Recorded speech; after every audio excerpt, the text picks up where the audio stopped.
1, 2, 3, 4, 5, 6, 7, 8, 9, 10. Alejandro Juan Manazar, presidente de la Fundación de Estudio y Desarrollo Inmobiliario, presidente de la Cámara Inmobiliaria Argentina, integrante y director de la Federación Inmobiliaria de la República Argentina. Nuestra idea es, intentar transmitirle y quitar algunas inquietudes con respecto a la registración de contratos.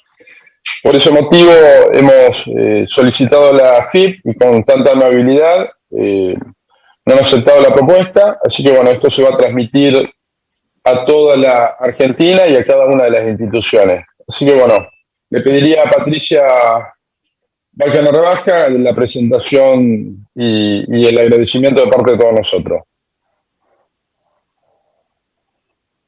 Gracias, Alejandro. En tu nombre saludo a todos y todas que están del otro lado y que me imagino con muchas inquietudes y con muchas ganas de conocer cómo va a ser este registro que hoy va a estar en vigencia en marzo y que tiene que ver con lo planteado en la ley de alquileres, la nueva ley de alquileres sancionada el año pasado.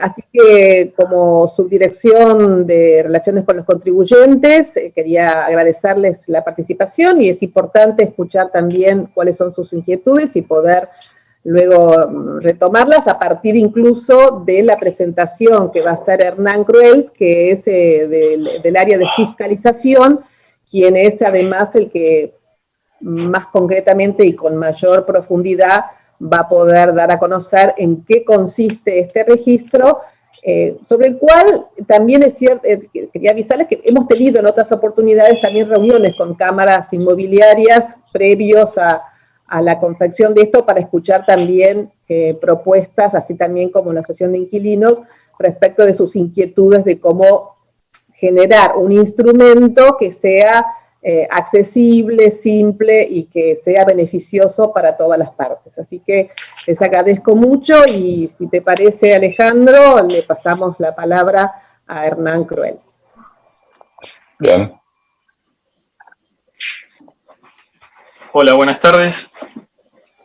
Mi nombre es Hernán Cruels, yo trabajo en la Subdirección de Fiscalización. Antes que nada, quiero agradecer la oportunidad que nos dan de difundir esto. Este trabajo en conjunto involucró distintas áreas del organismo y entre ellas, obviamente, la Subdirección de Informática y la Subdirección de Servicios al Contribuyente. Agradezco también a Patricia que me dé esta oportunidad de poder difundir esta medida que tiene alcances que exceden lo meramente fiscal, ¿no?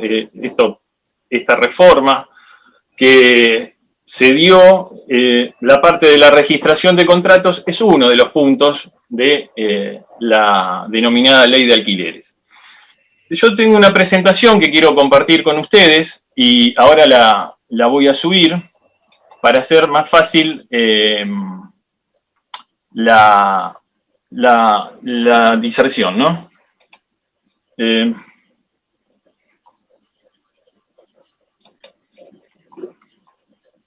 Ahora. ¿Me podrán habilitar para que pueda compartir la presentación? Un segundo. Sí, gracias.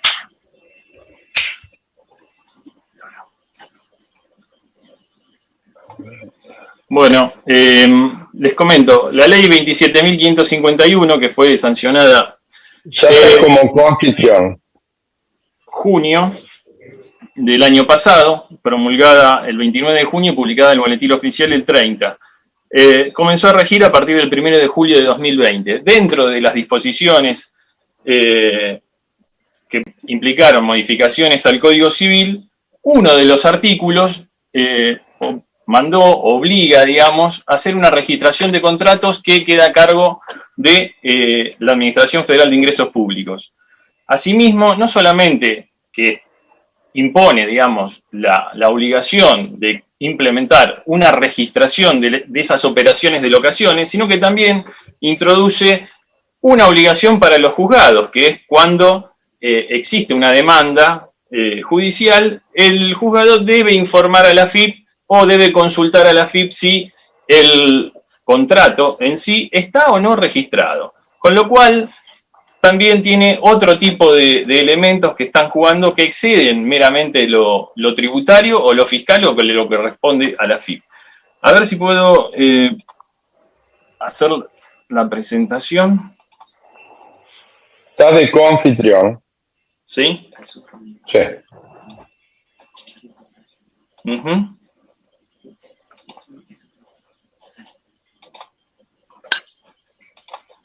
Ahí creo que se ve. Entiendo que sí. Bueno, inicio la presentación.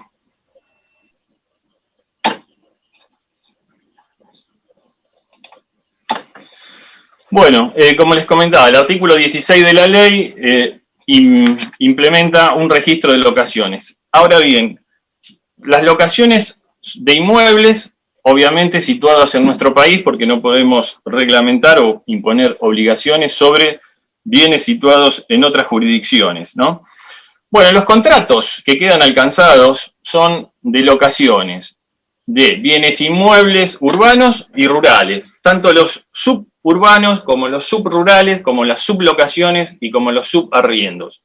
También quedan alcanzadas las locaciones temporarias de inmuebles, que hay una definición dentro de la norma que se entiende por locaciones temporarias, y quizás la particularidad son aquellas locaciones de espacios o superficies dentro de otros inmuebles, que acá tenemos todos los que son paseos o galerías de compras, complejos, centros, cocheras, terrazas, una serie de contratos bastante amplia, de una gama bastante disímil, inclusive entre ellos, ¿no?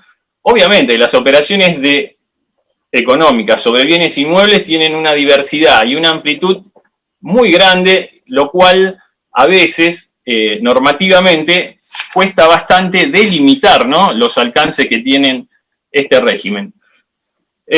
Creemos que hemos circunscrito exactamente los contratos de locación tal cual como lo pretendía el legislador, ¿no? Y dentro de las exclusiones tenemos aquellos contratos de locación en los cuales sean como parte exclusiva el Estado Nacional, provinciales, Gobierno de la Ciudad Autónoma de Buenos Aires, algunos los municipios y algunos entes centralizados o descentralizados dependientes de estas jurisdicciones. Esto significa que estos tipos de contratos que celebran estos sujetos no siempre se rigen por Código Civil, sino que también está derecho administrativo. Por eso, generalmente, cuando son entre estos tipos de sujetos, quedan excluidos de este régimen de registración. A pesar de eso, el sistema está preparado para que, si algunos de estos organismos quieren informarlo, lo puede hacer también. Ahora bien, ¿sobre quién recae la obligación de registrar los contratos de locación? Sobre los locadores, es decir, las personas que dan un inmueble para el uso y goce de un tercero.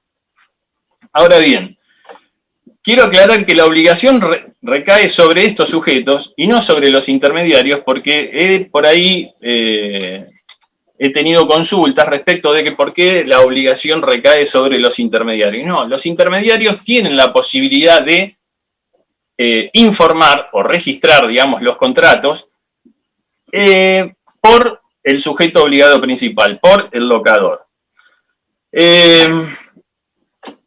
Y acá viene la intervención de los intermediarios. Nosotros conocemos del mercado que las inmobiliarias son las que mayormente se ocupan de intermediar de alguna manera en este tipo de operaciones económicas.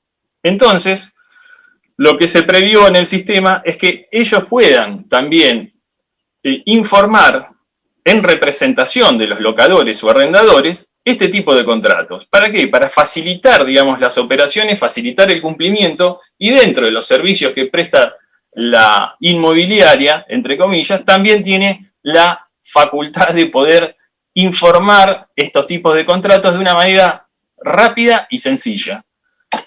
Ahora bien, ¿qué es lo que se espera, digamos, de la registración de los contratos? Hay determinadas situaciones específicas que se da con los condominios. El condominio es la titularidad compartida de cualquier inmueble, no es exactamente una figura donde creemos que pueden ser más de 4 personas las que tienen un porcentaje de titularidad de un inmueble, sino condominio ya son 2 personas que tienen la propiedad de ese inmueble y ya es un condominio. ¿Qué pasa con los condominios?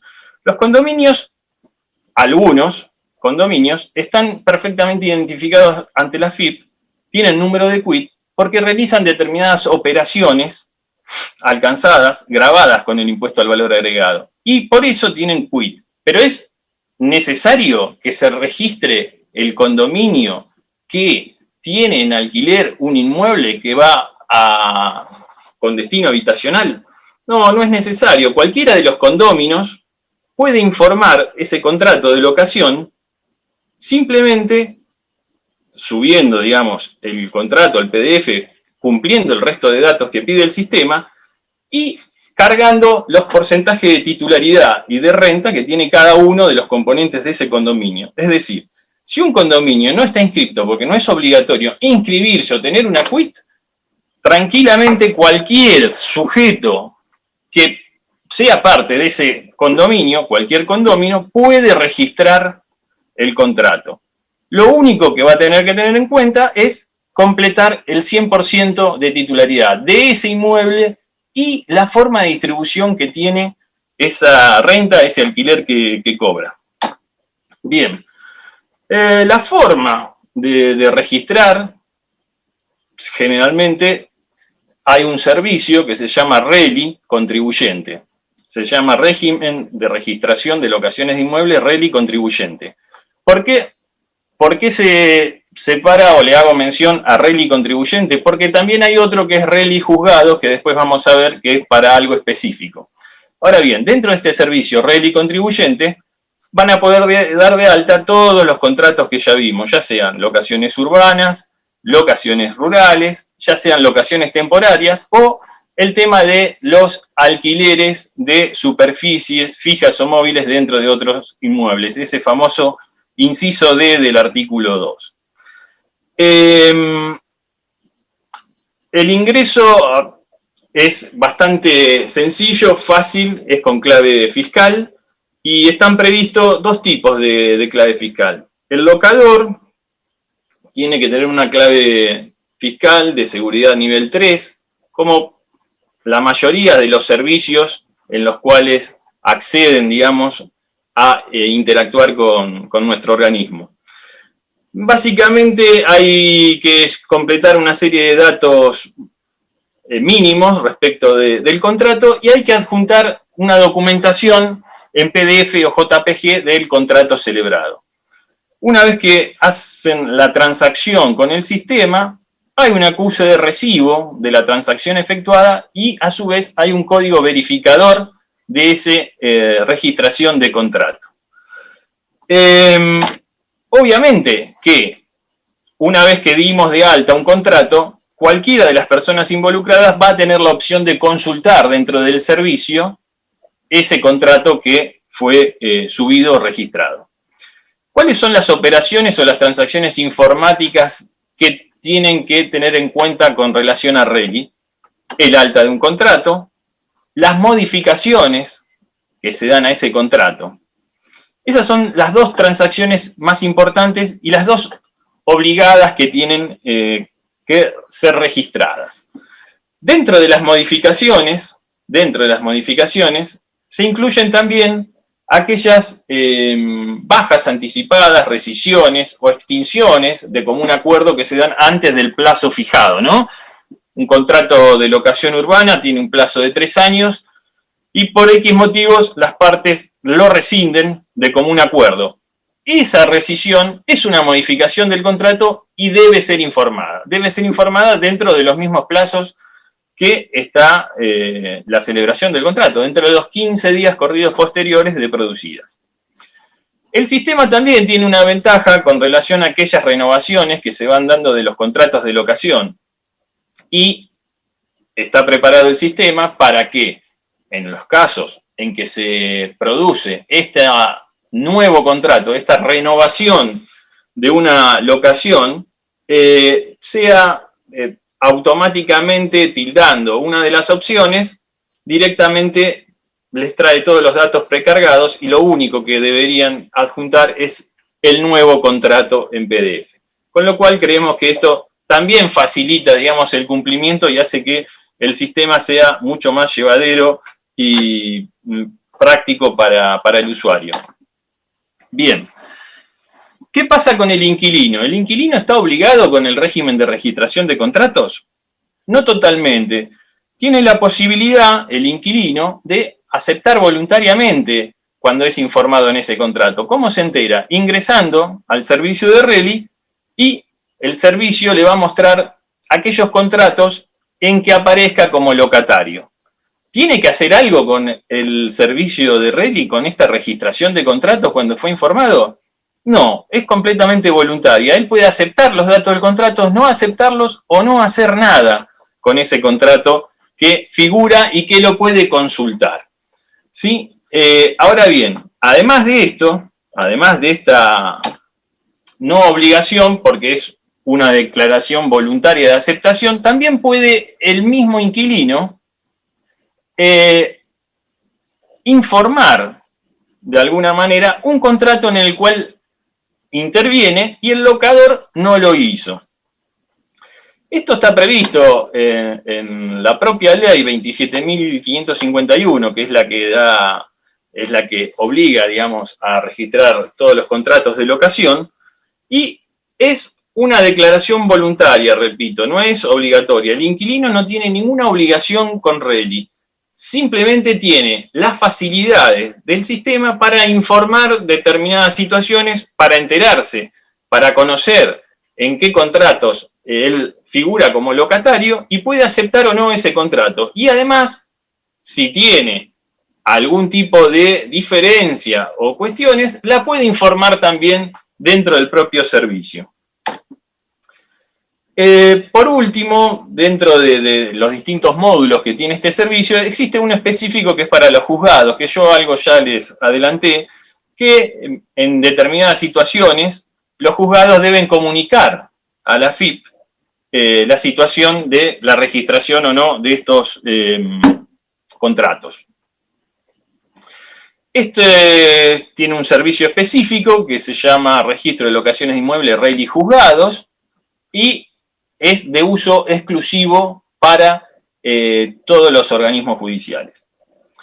Bueno, dentro de la reglamentación de la 4933, tenemos normas de tipo generales, de cómo se informan los contratos cuando son en moneda extranjera, la posibilidad, digamos, de la consulta de contratos que tienen todas las partes que fueron informados, es decir, locatario, locador, y en el caso de que el intermediario haya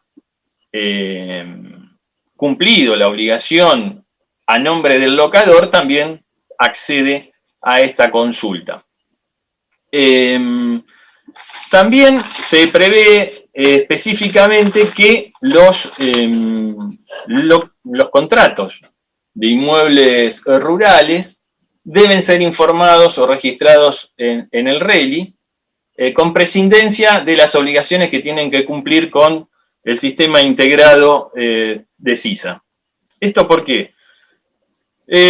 Son dos servicios o dos objetivos completamente distintos y son obligados distintos también. ¿Por qué? Porque en SISA es el productor el que tiene que suministrar determinada información. En el Reli son todos los contratos de locación que involucran inmuebles rurales, que pueden estar o no afectados a una actividad agropecuaria. Amén de eso, o más allá de eso, no todas las operaciones económicas de producción agropecuaria son contratos de locación. Dentro de los contratos sobre inmuebles afectados a la actividad agropecuaria o agrícola específicamente, porque CISA únicamente es el cultivo de determinados granos, involucra un universo muy superior a los contratos de locación. Hay distintas formas de concretar este tipo de actividades. Y repito, CISA lo que busca es tener todos los datos de producción y datar determinado inmueble con una determinada producción granaria. Y este registro de locaciones de inmuebles es completamente distinto y persigue otro fin, que es la registración de los contratos de locación de inmuebles con prescindencia de las características o los destinos que tengan los inmuebles afectados. Bueno, los plazos para informar cualquier tipo de transacción informática, ya sea de alta de los contratos como las modificaciones, son siempre dentro de los 15 días corridos de su celebración. Como el sistema está implementado a partir del 1 de marzo de 2021, es decir, a partir del lunes, todos aquellos contratos celebrados desde el 1 de julio de 2020 que continúan vigente pueden ser informados, excepcionalmente, hasta el día 15 de abril de 2021 inclusive. ¿Por qué los contratos celebrados a partir del 1 de julio de 2020? Bueno, esto es una disposición legal, la ley 27.551 estableció determinadas condiciones que deben cumplir los contratos en general, hubo modificaciones al Código Civil e impuso dicha obligación de registración a partir de dicha fecha, ¿no? De la fecha de vigencia de la ley.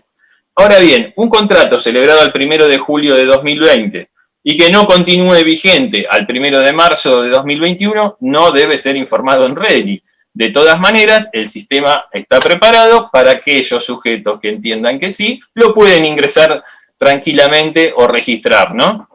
Muy bien. Los contratos que se celebren a partir del 1 de marzo hasta el 31 de marzo también tienen un plazo excepcional de registración que es hasta el día 15 de abril de 2021.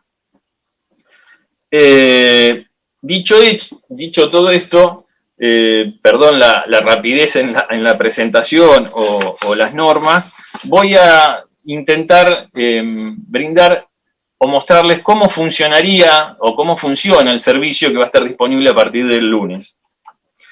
Bueno, el ingreso al servicio es el registro de locaciones de inmueble, RELI contribuyente. Acá tenemos dos menús bastante claros, que es la declaración del contrato y una consulta del contrato, en el cual la declaración de contrato, para ingresar, ¿no? Obviamente, este servicio, el locador o los intermediarios tienen que tener clave fiscal de nivel de seguridad 3. No así los inquilinos. Los inquilinos, los locatarios, pueden ingresar al sistema con un nivel de clave de seguridad más bajo, que es nivel 2. Y esta diferenciación que se pudo hacer o se pudo lograr es porque los inquilinos generalmente no son contribuyentes. Entonces, exigir un nivel de clave superior creo que iba a entorpecer o iba a traer, no iba a hacer que el servicio sea del todo amigable. Muy bien. Vamos a ver cómo es la declaración de un contrato. Y acá tenemos una serie de roles predefinidos como para facilitar la carga. El alquiler de inmueble, están separados las operaciones por alquiler de inmuebles urbanos, arrendamiento sobre bienes inmuebles rurales. Obviamente ambas opciones incluyen tanto los subarriendos, el alquiler temporario y el alquiler de espacios o superficies fijas o móviles. Fíjense que en todos los casos de las operaciones, sobre todo en las operaciones 1 y 2, le vamos a poner bienes inmuebles urbanos o rurales, está la pregunta que es si es una sublocación sí o no. Obviamente parte de este menú va cambiando en función de la selección que hagamos de la operación, ¿no?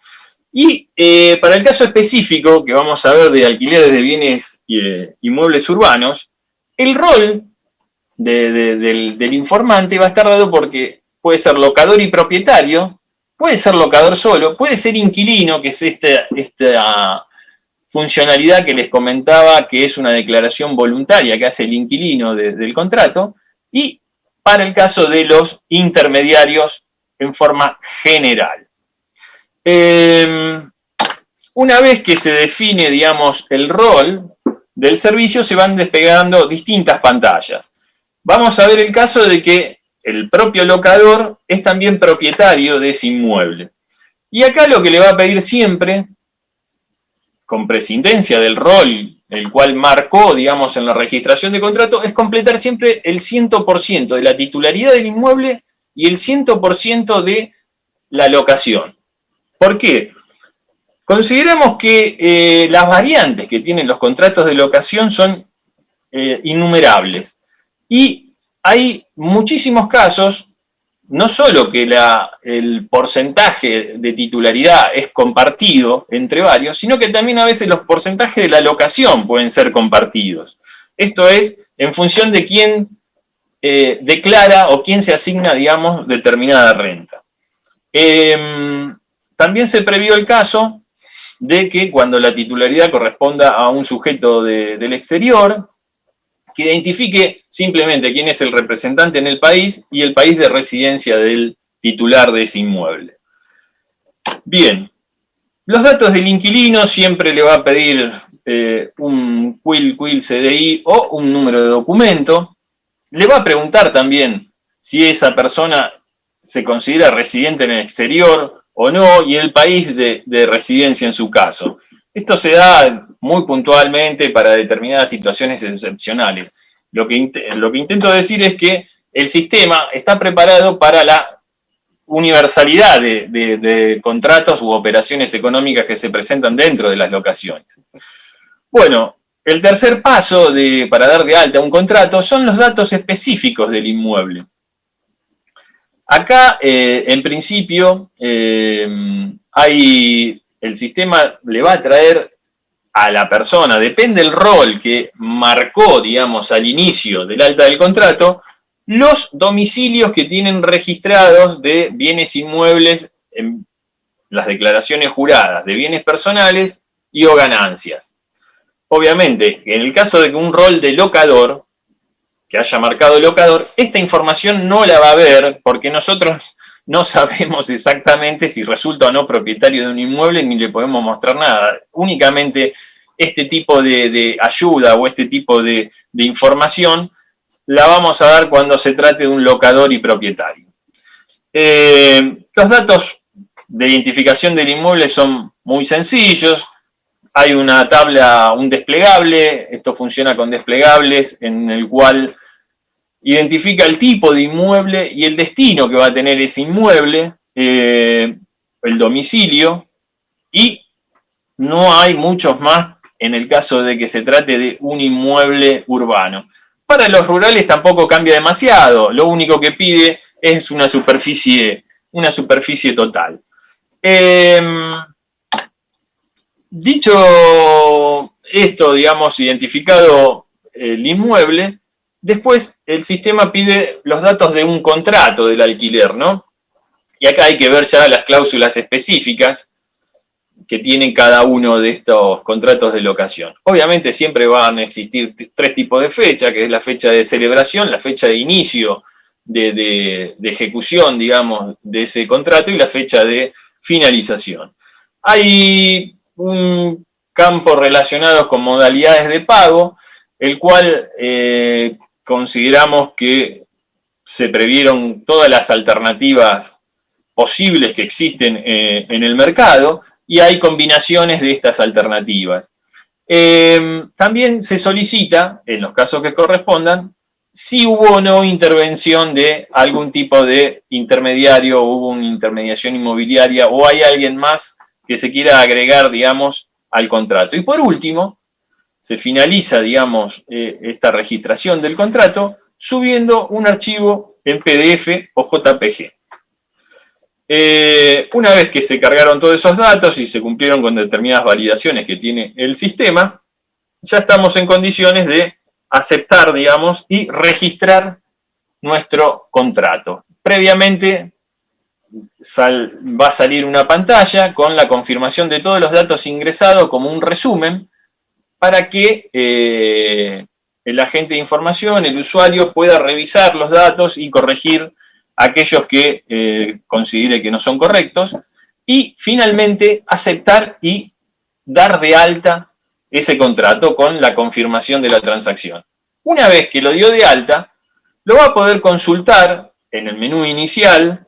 ¿Se acuerdan que teníamos una registración de contratos y consulta de contratos? Bueno, en consulta de contratos le va a aparecer una pantalla de este estilo, en donde tenemos dado de alta ese contrato, y acá tenemos los distintos botones para de las acciones, ¿no? De consulta, de visualización, de impresión de la constancia, de impresión del código de registro, y en el caso que tenga que efectuar algún tipo de modificaciones. Ese es básicamente cómo funciona todo el sistema. Y el resto de contratos, digamos, de inmuebles urbanos, de espacios en superficies fijas o móviles, tienen algún tipo de particularidad, que tienen algún detalle, digamos, en el set de datos a informar.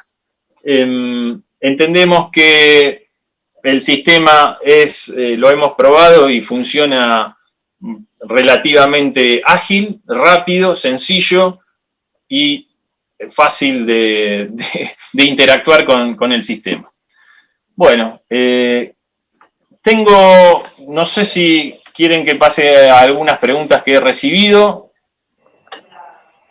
La idea es, hicimos una disertación de casi 30 minutos, muy buena, muy gráfica y muy explicativa. Actualmente esto se va a retransmitir permanente, va a quedar colgado en la Fundación de Estudio y Desarrollo Inmobiliario, en la Cámara Liberal Argentina, en la Federación Inmobiliaria y en cada colegio integrante y cámara. La idea es que vamos a responder algunas preguntas que ya las teníamos predeterminadas y algunas que llegaron. Son muchísimas las preguntas y en este momento conectados más de 750 y en su mayoría son dirigentes de todo el país. Algunas preguntas vamos a responder por cuestiones de tiempo, las que un poco se seleccionaron, y después estamos abiertos a recibir las que todavía tenemos y las que vamos a seguir recibiendo, y directamente los funcionarios de AFIP las van a ir respondiendo dentro de la próxima semana o la otra. En términos de 2 semanas se van a ir respondiendo, pero creo que con esto vamos a evacuar bastante. Así que Hernán Cuels, jefe del Departamento del Sector de Servicios de la AFIP, vamos con las preguntas. Gracias, Alejandro. Me hicieron llegar una serie de consultas. Leo las preguntas. Dice, ¿está prevista la carga de sujetos y contratos en lotes en el RELI? La carga manual individual supone tiempos y costos para las inmobiliarias. Bueno, con relación a este tema, nosotros tenemos pensado a futuro ir incorporando distintas funcionalidades que no se refieren únicamente a la importación por lotes de los datos. Lo que queremos evaluar es tener primero un pulso de la cantidad de operaciones que se van registrando, la cantidad de contratos que se van registrando, los problemas que se pueden llegar eventualmente a presentar por la carga o por el peso que tienen los archivos o la forma que tienen de subirlos, que el problema de las comunicaciones, más allá del hardware que tenemos, queremos ir evaluando a ver cómo son las distintas funcionalidades que podemos brindar. Y sí, vamos a trabajar en el punto de ir previendo distintas funcionalidades, que pueden ser un web services, una importación por lotes, una API, una aplicación móvil, lo que desarrollo informático y lo que las entidades o los usuarios nos demanden. Eso lo vamos a ir evaluando. En principio, a partir del 1 de marzo, no está disponible esta funcionalidad y la tendremos que ir trabajando a futuro, ¿no? Porque este régimen de registración la idea que tenemos. Costó, digamos, bastante tiempo poder implementar esto. Hubo algunos intentos fallidos anteriores. Recordemos que ya la FIP en su momento había intentado registrar este tipo de operaciones y ahora, bueno, con la ley yo pienso que ya es de cumplimiento más estricto. Otra pregunta que tengo de las recibidas dice: los únicos profesionales habilitados para ejercer la actividad de intermediación en un contrato de locación son los corredores inmobiliarios conforme al artículo 1351 del Código Civil y Comercial. Atento a esta norma, los escribanos, abogados y otros profesionales que no son corredores inmobiliarios no deberían figurar como intermediarios en el RELI. ¿Es correcto? Obviamente, pero la norma es más que precisa. El sistema de registración de contratos, RELI, no va en contra de esa norma. La función de intermediación que está dada, digamos, en la RG 4933, prevé la utilización de una figura de un intermediario, que puede ser algún familiar de una persona que es propietaria de un inmueble y por X razón no puede informar y lo puede hacer ese familiar y puede utilizar esa figura de un intermediario. Entonces creemos que exigir determinadas condiciones o restricciones no simplifica el cumplimiento de las obligaciones, con lo cual, si bien comparto absolutamente lo que dice la consulta, el sistema es lo ampliamente flexible para que alguien que se identifique como intermediario lo pueda hacer. Aparte, quiero aclarar que, por ejemplo, los contratos de locaciones de espacios fijos o móviles, por ejemplo, un inmueble de propiedad horizontal de cocheras, parte de esas cocheras pueden ser declaradas por el propio propietario que la está alocando o también por la administración que tiene ese lugar. Lo mismo pasa en un shopping, en un centro comercial. Y esa figura le tenemos que buscar algún nombre y también es un intermediario que va a dar de alta todos esos contratos de locación. Así que entendemos que, si bien la pregunta es correctísima y comparto, me parece que el sistema trata de facilitar y simplificar un poco la registración de contratos como para que todo el mundo pueda cumplir o tratar de agilizar este tipo de registraciones. Otra consulta que he recibido dice que, con una introducción, que en las inmobiliarias de Santa Fe los contratos de alquiler se hacen a nombre de las mismas inmobiliarias.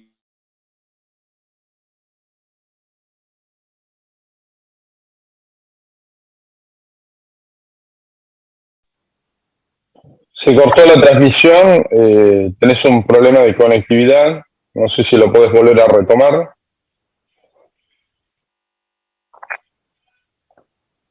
Gonzalo, vos tenés conexión con Hernán, no sé si querés conectarte con él o tenés alguna otra consulta.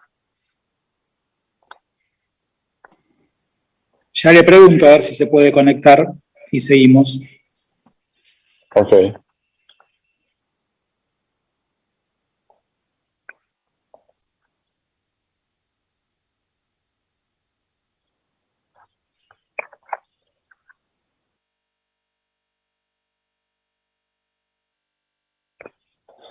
Bueno, lo que estamos haciendo ahora es tratar de volver a reconectar. Igual ha sido muy explicativo y creo que muy sabroso todo. Lo que quedamos a disposición desde la Fundación de Estudio y Desarrollo, de la Cámara de Unidad Argentina, de la Federación Inmobiliaria de la República Argentina, a través de todos los colegios y cámaras e instituciones del resto del país que la integran a lo largo y a lo ancho de nuestro país, y en conjunto con la Administración Federal de Ingresos Públicos, y el agradecimiento total a todos los que están participando, a total disposición, con nuestros correos, con nuestro centro de comunicación, como para ir recibiendo las preguntas y, como dijimos al principio, responderla a lo largo de la semana entrante y la próxima. Hay elementos que se van a tener que ajustar, que creo que eso es parte de los sistemas y lo que es la comunicación. Así que bueno, si no tenemos conexión, no sé quién quiere dar por cerrado y después, bueno, tomo para cancelar. Sí, ¿cómo, Gonzalo? Esperamos un minuto, me dijo que ahí se está reconectando. Ok. ¿Alguien quiere agregar algo más con respecto, recién comentaba que se iban a tener que registrar lo que eran todo lo que tiene que ver con temporario, cochera, porque todo el mundo sobreentiende que nada más es habitacional. Y esto, podemos decir, la línea de todo lo que abarca.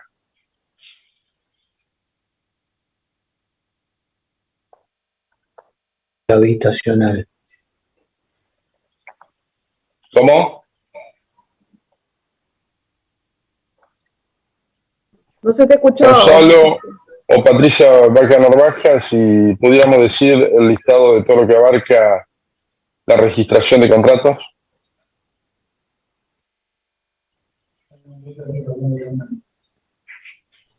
Sí, Alejandro, Perdón. bueno, ahí. Luis. Sí, no, la pregunta concreta creo que la contestó al principio de la locución Hernán, porque Hernán describió el universo de todos los contratos que deben ser registrados, que obviamente exceden al que tiene por objeto el uso habitación, es decir, todos los contratos deben ser registrados por este mecanismo. La gama es amplia en cuanto a su objeto y también es amplia en cuanto a la duración de cada contrato. El listado completo, sin entrar en detallar uno por uno ahora, surge de la norma, del decreto reglamentario y de la propia RG. Es decir, Ahí prácticamente... Hernán. Perdón, tuve un inconveniente técnico, mil disculpas a todos, tuve un tema de tensión y me quedé sin luz en un momento. Se cayó el sistema, como dicen ahora. Hernán, te está hablando el doctor De Salvo. Acá habían formulado la pregunta relacionada con la enumeración de los contratos. Yo creo que la pregunta estaba formulada en el sentido de si hay excepciones, pero en realidad fue formulada planteando cuáles eran los contratos que abarcaba la norma. Yo dije que es un poco, lo habías referido vos al inicio de tu alocución, y que obviamente que los contratos registrables o sujetos a registración, poniendo en otros términos, es una gama amplia de contratos que exceden obviamente los que están destinados a casa, uso, habitación. Así que si querés ampliar, pero bueno, me parece que el concepto quedó instalado en el sentido de que todos los contratos, independientemente del objeto y independientemente de la duración, deben ser registrados en el RELI. Correcto. La gama de los contratos de locación supera ampliamente los que tienen un destino específico de uso habitacional. Así, los destinos previstos, ya sean comercial, salones de fiesta, de producción, industriales, de recreo veraneo, con fines turísticos, todos los destinos están alcanzados o previstos, digamos, en la registración de contratos de locación. Nosotros entendemos que las locaciones, en esa parte, digamos, de la ley, es en un sentido completamente amplio y no restrictivo. Lo que sí está circunscripto a determinadas operaciones económicas sobre bienes inmuebles que se refieren exclusivamente a contratos de locación y no intentamos, digamos, avanzar sobre otro tipo de operaciones que se dan sobre inmuebles que por ahí tienen ciertas semejanzas con los contratos de locación, pero nos hemos ceñido a lo que legalmente nos está pidiendo el legislador, ¿no? Hernán, ¿hasta cuántas preguntas elegiste? ¿Te quedarán cuántas preguntas? Yo por ejemplo, estás contestando Santa Fe. Sí, estaba comentando de las inmobiliarias de Santa Fe, tengo 3 preguntas en total más que me hicieron llegar y después las que ustedes consideren. Retomo, en las inmobiliarias de Santa Fe los contratos de alquiler se hacen a nombre de las mismas inmobiliarias, figurando como locadores y garantizando el pago del alquiler al propietario. En estos casos, el propietario firma una autorización en la inmobiliaria para que pueda alquilarlo en su nombre. La inmobiliaria factura por la Resolución General 4004 del año 2017 por cuenta y orden de terceros. ¿A nombre de quién se declara el contrato? ¿Del propietario o de la inmobiliaria? Bueno, Evidentemente, acá el locador es el propietario del inmueble o el quien le está dando la autorización a la inmobiliaria. La inmobiliaria ejerce un mandato, una intermediación inmobiliaria claramente. No importa quién esté figurando, digamos, en el contrato de locación, porque en el contrato de locación va a figurar la inmobiliaria como parte locadora en representación de la persona que es propietaria o locadora, ¿no es cierto?, el que tiene el uso o que dispone del uso de ese inmueble para efectuar la operación. Evidentemente, en el caso que está planteando, creo que es bastante claro, más allá de que la facturación también la pueda sacar la inmobiliaria, se haga responsable del cobro y posterior liquidación, digamos, de los alquileres al beneficiario final. El contrato de locación va a nombre del propietario, digamos, quien va a asumir la calidad de la renta o de ese beneficio que obtiene de la locación.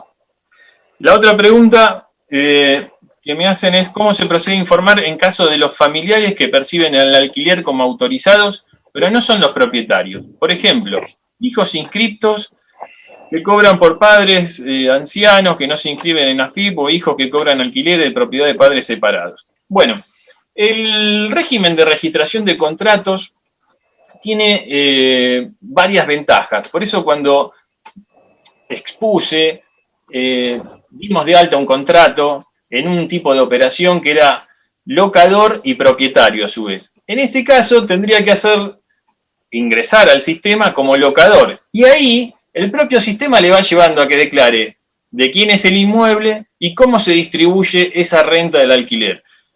Entiendo que está perfectamente claro cómo se registra este tipo de operación, pero puntualmente si alguien tiene alguna duda puntual, la AFIP cuenta con todos los canales disponibles como para responder y poder guiar o brindar, digamos, una asistencia para la registración correcta de este tipo de contratos. Me parece que no hay muchas dificultades y está previsto sistémicamente que un beneficiario de la renta del alquiler no necesariamente es el titular o propietario del inmueble. En el servicio queda perfectamente distinguida esta parte al separar un lado de la distribución de la renta o del alquiler y por el otro la titularidad del inmueble. Y por último tengo una propuesta, dice, para propietarios monotributistas, que dice que no es mejor considerar la actividad inmobiliaria como una unidad de actividad en lugar de considerarlo como unidad de explotación. Bueno, es bastante largo la introducción que hacen. Primero quiero aclarar que dentro del régimen de monotributo, la actividad inmobiliaria ahora está considerada como tal, en un momento no estuvo, así que la inmobiliaria puede ser monotributista. Ahora sí, la pregunta apunta por qué se considera cada unidad de explotación el inmueble en alquiler. Es una definición que la dio el legislador, digamos. AFIP en este caso no puede modificar ese supuesto, ¿no? Digamos, dentro del régimen simplificado, cada inmueble constituye una unidad de explotación y cada persona, cada contribuyente, cada pequeño contribuyente no puede exceder de 3 unidades de explotación para permanecer en el régimen con prescindencia, digamos, de los montos que tienen los alquileres que percibe. Respecto de esto no tengo nada más que aportar, digamos, la propuesta de modificación en este sentido es de rango legal, digamos, la AFIP no tiene potestades alguna como para modificar este criterio. Acá me envían una pregunta, me preguntan cuál es la sanción por la no registración. La sanción por no registración es un incumplimiento a deberes formales y que les cabe, digamos, las multas previstas en la Ley de Procedimiento Fiscal. Además, tiene un perjuicio, digamos, en cuanto al inicio de una demanda por cobro de pesos, ¿no? Que el juzgado va a exigir esa registración del contrato ante AFIP.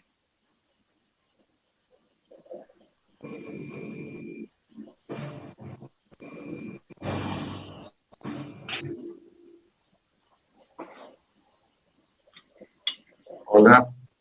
Sí. Sí, justo se me... Cortó a mí ahora retomé. Sí, la respuesta a la consulta que formulaban era cuál es el régimen sancionatorio, es el aplicable a cualquier incumplimiento de deberes formales de la ley de procedimiento. Y además había sugerido que ante una demanda por cobro de pesos, por incumplimiento, digamos, que se dé ese contrato, sí o sí, digamos, era un requisito legal la registración del mismo ante AFIP. Tengamos presente que el inquilino, quiero completar. Tengamos presente que el inquilino, que es contribuyente el impuesto a las ganancias, tiene una deducción al respecto, ¿no? Digamos, por la deducción de alquileres también. Con lo cual, un contrato no registrado creo que estaría, digamos, cometiendo distintos tipos de infracciones, ¿no? Y perjudicando seriamente a su inquilino. La última pregunta que tengo por ahora, de las que me van transmitiendo, igual vamos a ir respondiendo el resto de las preguntas, y este es un canal didáctico que pretende informar y llevar tranquilidad a todos, y si hace falta, creo que volveríamos a hacer una segunda capacitación. ¿Qué pasa con la resolución 2820? ¿Está vigente? ¿Se superpone?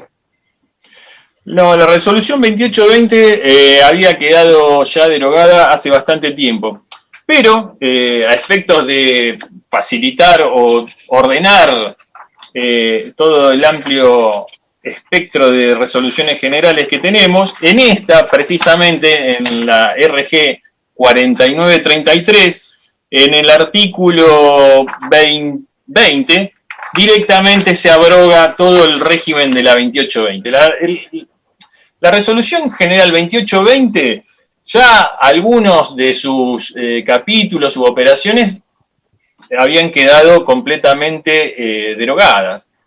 Creo que la vigencia que tenía era meramente residual para alguna cuestión de empadronamiento o alguna identificación.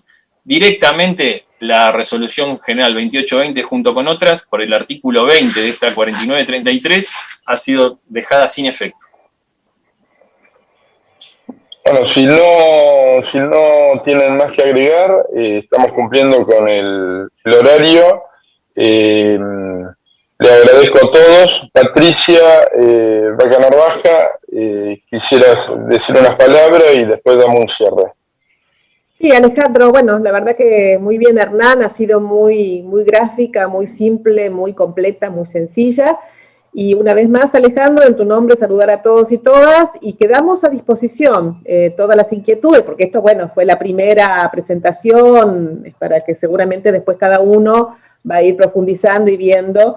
Y como dijo Hernán también, nosotros en el transcurso de la implementación de esta resolución y de este registro, iremos viendo también si va bien, cómo va, cuáles son los problemas, las complicaciones, y las vamos a ir también resolviendo de manera conjunta. Así que quedamos absolutamente a disposición para otras inquietudes o para en su momento hacer otra video. Bueno, para eso estamos aquí en Servicio de Contribuyente, Hernán, y con la capacitación y participación técnica de fiscalización, en este caso representada por Hernán. Bueno, yo quiero cerrar comentando que de inmediato, cuando surgió la comunicación nacional el día 17 de febrero, el 18 leímos el boletín oficial, el 19 hablamos con Gonzalo y el mismo 19 tuvimos la aceptación de parte de ustedes, así que fue muy dinámico y muy rápido. Esto es valorable comentarlo al sector inmobiliario argentino, a los propietarios y los inquilinos, que la predisposición de ustedes estuvo total, y de hecho lo demuestra que acá estamos poniendo una hora y fracción de nuestro tiempo con un material didáctico de parte de Hernán, muy interesante, el doctor también, o sea que yo les agradezco a todos en el nombre y representación de nuestros sectores, y bueno, de más está decir a todos los presidentes de instituciones que las inquietudes que tengan, ellos tienen una predisposición total. Así que bueno, desde ya gracias y hasta la próxima. Hasta luego. Muchas gracias a ustedes. Hasta luego. Saludos.